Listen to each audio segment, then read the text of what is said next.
കെട്ടുകഥയല്ലോ, ഇത് കെട്ടുകഥയല്ലോ.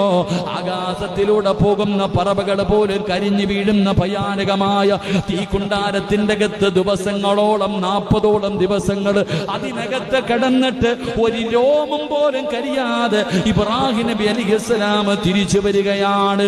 ഈമാൻ എന്ന് പറഞ്ഞാൽ ഇതാണ്. ഇന്നത്തെ ഈ ഉമ്മത്ത് പഠിക്കാൻ, ഇന്നത്തെ ഈ സമുദായം പഠിക്കാൻ ഓരോ വർഷവും ബലിപെരുന്നാൾ കടന്നു വരുന്നത്. ഇനി നിനക്ക് വരാൻ പോകുന്ന കാലം സുഖത്തിന്റെ കാലങ്ങളല്ല, നിനക്ക് ആഘോഷിക്കാനുള്ള കാലങ്ങളല്ല.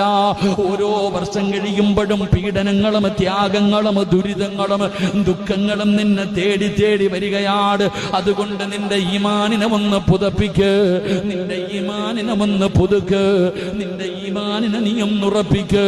ഇത് പഠിപ്പിക്കാനാണ് ഓരോ വർഷവും പരിശുദ്ധമായ ബലിപെരുന്നാൾ നമ്മളിലേക്ക് കടന്നു വരുന്നത്.